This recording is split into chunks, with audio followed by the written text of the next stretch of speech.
கௌரவ தலைமை தாங்கும் உறுப்பினர் அவர்களே, நான் ஒரு முக்கிய விடயத்தை பதிவு செய்து கொள்ள வேண்டும். நேற்றைய தினம் இந்த சீருயர் சபையிலே சபாநாயகர் அவர்களால் பாராளுமன்ற உறுப்பினர் அர்ச்சுனா ராமநாதன் அவர்கள் மீதான சில தடைகள் அறிவிக்கப்பட்டது. குறிப்பாக 8 நாட்களுக்கு அவருடைய பேச்சுக்கள் ஒலிபரப்பு செய்யப்படாமலும் கன்சார்ட்டிலே பதியப்படாமலும் வருவதற்கான செய்திகளை சபாநாயகர் அறிவித்திருந்தார். அவருடைய அன்பார்லிமெண்டரி வேர்ட் என்ற பதம் பாவிக்கப்பட்டது. அவர் பாராளுமன்றத்துக்கு புறநிலையான சொற்களை பாவித்திருந்தார் என்ற விடயங்கள், அது பாராளுமன்ற சபாநாயகர் இந்த சீருயர் சபையினுடைய தலைவர் பொறுப்பாளர் என்ற வகையில் அவர் எடுக்கும் முடிவுகளை அதற்கு கட்டுப்பட்டு நாங்கள் நடக்கிறோம். அதை நான் ஏற்றுக்கொள்கிறேன். ஆனால் சபையை பயன்படுத்தி பெண்கள் மீதான அல்லது பெண்களுக்கு எதிரான வன்மங்களை கொண்டு வருவதையோ அல்லது ஒரு சமயம் சார்ந்து மார்க்கம் சார்ந்து இருக்கின்ற முஸ்லீம் சகோதரர்களுக்கு எதிரான வன்மங்களை கொட்டுவதையோ நாங்கள் ஏற்றுக்கொள்ளவில்லை. நான் நினைக்கிறேன், எங்களுக்கும் முஸ்லீம் சகோதரர்களுக்கும் இடையில் ஒரு நீண்டகால தமிழ் பேசும் உறவாக, தமிழ் பேசும் மக்களாக ஒரு அந்யோன்ய உறவுண்டு. ஆனாலும் கடந்த யுத்த காலங்களில் ஏற்பட்ட மனக்கசப்புகள், அவர்களுக்கும் எங்கள் மீது காயங்கள் உண்டு, எங்களுக்கும் அவர்கள் மீதான காயங்கள் உண்டு. ஆனால் அவற்றை திரும்ப திரும்ப நாங்கள் ஆய்வு செய்வது அல்லது அதை தோண்டி பார்ப்பதல்ல இப்பொழுது நோக்கம்.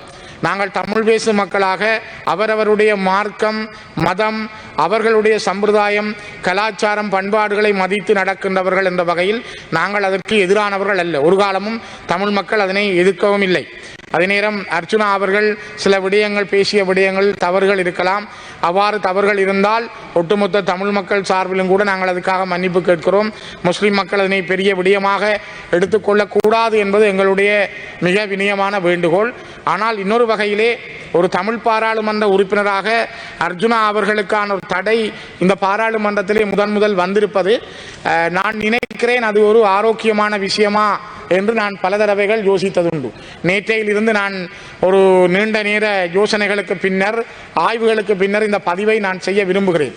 மிக முக்கியமாக கௌரவ தலைமை தாங்கும் உறுப்பினர் அவர்களே, நீங்கள் கூட ஒரு காலத்தில் யுஎன்பி அரசாங்கம் இருந்த காலத்தில், ஜேஆர் ஜெயவர்தன பிரேமதாசா காலத்திலே 88-89களில் ஒரு ஜேவிபி போராளியாக கைது செய்யப்பட்டு உங்களுடைய கை நகங்கள் புடுங்கப்பட்டு சித்திரவதைகளுக்கு உட்பாக்கப்பட்ட ஒருவர் இன்று நீங்கள் பாராளுமன்றத்துக்கு வருகை தந்து முதல் தடவையாக வருகை தந்து இன்று சபையினுடைய சபாபீடத்தை தலைமை தாங்குகின்ற மனிதனாக மாறியிருக்கிறீர்கள் என்றால் உங்களுடைய அந்த 50 வருட பொறுமை, காத்திருப்பு, உங்களுடைய அந்த அந்த அந்த உழைப்பு மக்களிடமிருந்து வந்தது இன்றைக்கு உங்களை இந்த சீருயர் சபையினுடைய முதலாவது ஆசனத்திலே இருத்தி இருக்கிறது. அதனால்தான் நான் பார்க்கிறேன், இந்த சபை எவ்வளவு மனிதர்களை கண்டிருக்கிறது, எத்தனை பேரை வந்து போய்கொண்டிருக்கிறார்கள்.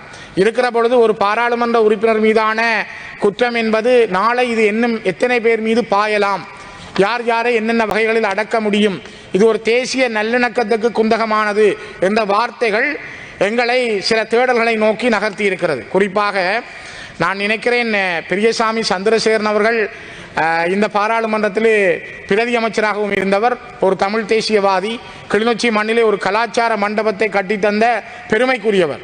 மஹிந்த அரசாங்கம் காலத்திலே அவருடைய பெயரில் இருந்த அந்த கலாச்சார மண்டபத்தை அடியோடு பெயர் தெரிந்து விட்டார்கள். இன்று அடையாளம் கூட இல்லை. அவ்வாறான ஒரு நல்ல மனிதன், தமிழீழ விடுதலை போராட்டத்தையும் மேதகு பிரபாகரன் அவர்களையும் நேசித்த ஒரு பெருமனிதன். அவ்வாறான சந்திரசேகரன் கைது செய்யப்பட்ட பொழுது, அவர் மீது நடவடிக்கைகள் எடுக்கப்பட்ட பொழுது கூட இந்த சபையிலிருந்து யாரும் குரல் கொடுக்கவில்லை என்கிற ஒரு ஆதங்கம் நீண்ட நாட்கள் உண்டு. அந்த நிலைமையில் தான் நான் யோசித்து இந்த பதிவை மேற்கொள்கிறேன். மிக முக்கியமாக அப்பாப்பிள்ளை அமுதலிங்கம் அவர்கள் மீது நம்பிக்கையில்லா பிரேரணை இந்த சபையிலே கொண்டு வரப்பட்ட பொழுது, இந்த சீருயர் சபையிலே கொண்டு வரப்பட்ட பொழுது செல்டன் ரணராஜா என்கிற கண்டி மாவட்டத்தைச் சேர்ந்த ஒரு சிங்கள சமூகத்தைச் சேர்ந்த பாராளுமன்ற உறுப்பினர் அவருக்கு எதிராக கொண்டு வரப்பட்ட நம்பிக்கையில்லா பிரேரணையை எதிர்த்தார். அதற்காக சிங்கள சகோதரர்கள் அவரை செல்டன் நடராஜா என்று அவருக்கு நக்கலடித்தார்கள், நையாண்டி செய்தார்கள். சௌமியமூர்த்தி தொண்டமான் அவர்கள் அந்த நேரம் அப்பாப்பிள்ளை அமுதலிங்கம் அவர்களுக்கு எதிராக கொண்டு வரப்பட்ட பிரேரணையை எதிர்த்திருந்தார். அவர் ஒருவர் தமிழனாக எதிர்த்திருந்தார். செல்டன் ரணராஜா அவர்கள் ஒரு சிங்களவராக எதிர்த்திருந்தார். இது இந்த பாராளுமன்றத்தில் நடைபெற்றது. ஆனால் இது ஒரு காலகட்டத்திலே நடைபெற்ற விஷயங்கள். ஆனால் உங்களுக்கு தெரியும், நான் நினைக்கிறேன் கௌரவ உறுப்பினர் அவர்களே, 47 வருடங்களுக்கு முதல் 1978ஆம் ஆண்டு ஒரு தமிழ் அமைச்சரான மட்டக்களப்பு மாவட்டத்தைச் சேர்ந்தவரை கொண்டு பாதுகாப்பு இந்த பயங்கரவாத தடை சட்டத்தை கொண்டு வந்தார்கள். இந்த பயங்கரவாத தடை சட்டத்தை கொண்டு வருகிற பொழுது ஜே.ஆர். ஜெயவர்தன மிகவும் தந்திரமாக, அவர் இலங்கையிலே தந்திரம் மிக்க நரி தந்திரசாலி என்று சொல்லப்படுகின்ற ஒருவர், அவர் அமுதலிங்கம் அவர்களையும் சரி, அந்த நேரம் எங்களுடைய தமிழர் விடுதலை கூட்டணி சார்பாக 18 பேரிலே ஒருவர் ராஜதுரை ஜே.ஆர். ஜெயவர்தனோடு சென்றிருந்தாலும் கூட அவருடைய பக்கத்திலே 17 பேர் அமுதலிங்கத்தோடு இருந்த பொழுது ஜே.ஆர். ஜெயவர்தன அவர்கள் அமுதலிங்கத்துக்கு சொல்லியிருந்தார், 3 மாதங்களில் நான் மீளவும் இந்த சட்டத்தை திரும்ப எடுத்து விடுவேன், நீங்கள் இதை எதிர்க்க வேண்டாம். அந்த வரலாற்று தவறை அந்த நேரம் தமிழர் விடுதலை கூட்டணி செய்திருந்தது. அப்பா பிள்ளை அமுதலிங்கம் அவர்கள் எதிர்க்கட்சி தலைவராக இருந்தார். பின்னர் எதிர்க்கட்சி தலைவராக இருந்த எங்களுடைய சம்பந்தனையாவும் அந்த நேரம் பாராளுமன்ற உறுப்பினராக இருந்தார். ஆனால் அந்த நேரம் இந்த பயங்கரவாத தடை சட்டத்தை தமிழராகிய நாங்கள் யாரும் எதிர்க்காமல் விட்டது ஒரு பெரிய வரலாற்று தவறு. அந்த வரலாற்று தவறு இன்றைக்கு 47 வருடங்களாக பல ஆயிரம் உயிர்களை, பல்லாயிரக்கணக்கான உயிர்களை நாங்கள் காவு கொடுத்திருக்கிறோம். கோடிக்கணக்கான சொத்துக்களை இழந்திருக்கிறோம். பல மக்களை இழந்திருக்கிறோம். நாங்கள் இந்த மண்ணிலே இன்றும் அந்த தடை சட்டத்துக்கூடாக வதைப்படுகிறோம். இது ஒரு மிக மோசமானது. நான் நினைக்கிறேன் கௌரவ உறுப்பினர்களே, நீங்கள் கூட 88, 89 அந்த பயங்கரவாத தடை சட்டத்துக்கு கீழே தான் நீங்களும் சித்திரவதைகளை அனுபவித்தீர்கள். ஆகவே இந்த பயங்கரவாத தடை சட்டத்தை கொண்டு வந்த தேவநாயகம் என்கிற தமிழரை வைத்தே இந்த சட்டத்தை இந்த சீருயர் சபையிலே சமர்ப்பித்து அதற்கு ஆதரவாக 141 பாராளுமன்ற உறுப்பினர்களை வைத்திருந்த ஜே.ஆர். ஜெயவர்தன மிக தந்திரமாக கையாண்டிருந்தார். ஆனால் அந்த வரலாறுகள் மிக முக்கியமானது. இதனை நாங்கள் யாரும் மறந்துவிட முடியாது. அதே போலதான் நான் நினைக்கிறேன் சிறில் மத்தியூ அவர்கள் 1977ஆம் ஆண்டிலே இந்த பாராளுமன்றத்தில் இருந்த ஒரு அமைச்சராக கூட இருந்தார். சிறில் மத்தியூ அவர்கள் அந்த காலகட்டங்களில் மிக மோசமாக தமிழ் இனத்துக்கு எதிராக தன்னுடைய வார்த்தைகளை கொட்டினார். தேசிய நல்லிணக்கத்துக்கு எதிராக அள்ளி வார்த்தைகளை வீசி கொண்டிருந்தார். ஆனால் அவர் மீது இந்த சபை ஒரு காலத்திலும் நடவடிக்கை எடுக்கவில்லை. அவருடைய பேச்சுக்களை ஹன்சாட்டிலிருந்து நீக்கவில்லை. அவர் அவ்வாறு நடந்து கொண்டதுக்கான எந்த விடயங்களையும் கையாளாமல் 2 நிமிடங்கள் போனதை நான் இந்த இடத்திலே பதிவு செய்ய விரும்புகிறேன். மிக முக்கியமாக எனக்கு இன்னொரு நிமிஷம் தாருங்கள்.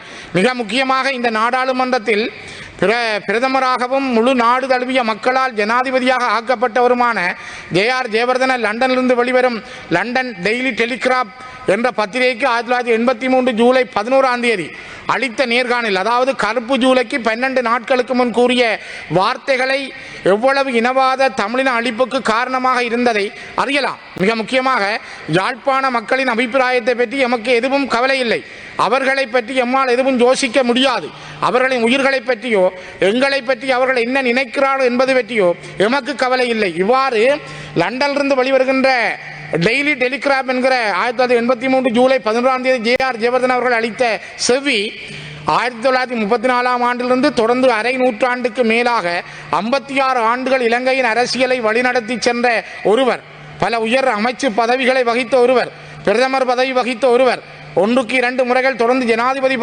பதவி வகித்த ஒருவர் இப்படி தமிழ் மக்களை இனப்படுகொலை செய்வதில் தமக்கு கவலை இல்லை என்று கூறியிருந்தார்.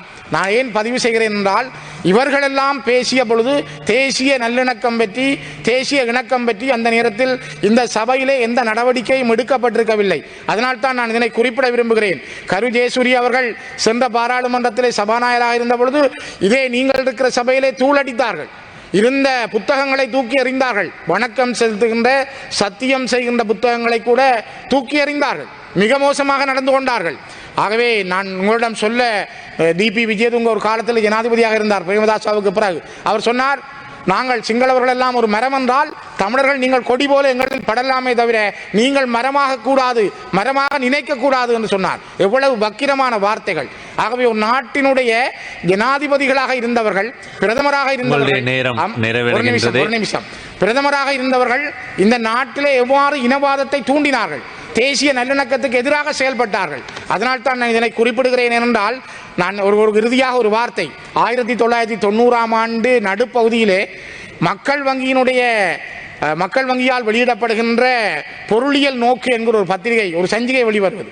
அந்த பொருளியல் நோக்கிலே அப்பொழுது இருந்த ஈழப்புரட்சி அமைப்பு ஈரோஸ் என்கிற அமைப்பின் ஸ்தாபகர்கள் ஒருவரும் பின்னாளில் தமிழீழ விடுதலை புலிகளில் மூத்த உறுப்பினருமாக இருந்த பாலகுமாரன் அவர்கள் சொன்னார், இது சமாதானத்துக்கான ஒரு கடைசி சந்தர்ப்பம். இந்த காலம் சமாதானத்துக்கான ஒரு கடைசி சந்தர்ப்பம் என்று அந்த பாலகுமாரனுடைய வார்த்தைகள் இன்று எவ்வளவு நாட்களை கடந்திருக்கிறது. ஆகவே நான் குறிப்பிட விரும்புகிறேன், மிக முக்கியமாக ஒரு நிமிஷம் முடிக்கிறேன். ஆகவே தயவு செய்து கௌரவ உறுப்பினர் அவர்களே, நான் அர்ச்சுனா ராமநாதன் என்கிற ஒருவருடைய விடயத்திலே சபாநாயகர் எடுக்கும் முடிவுகளுக்கு நாங்கள் கட்டுப்படுகிறோம். ஆனால் கடந்த காலங்களிலும் இந்த சபையில் தமிழர்களுக்கு எதிராக ஒரு விடயம் வருகிற பொழுது அது கருத்திலே கொள்ளப்படவில்லை. தமிழரான அவருக்கு வருகிற பொழுது நாங்கள் பேசாமல் இருப்பது ஒரு வரலாற்று தவறாகும் என்பதால் நான் இதனை பதிவு செய்கிறேன். நன்றி. செய்திகளை உடனுக்குடன் தெரிந்து கொள்ள உடனே சப்ஸ்கிரைப் பண்ணுங்க.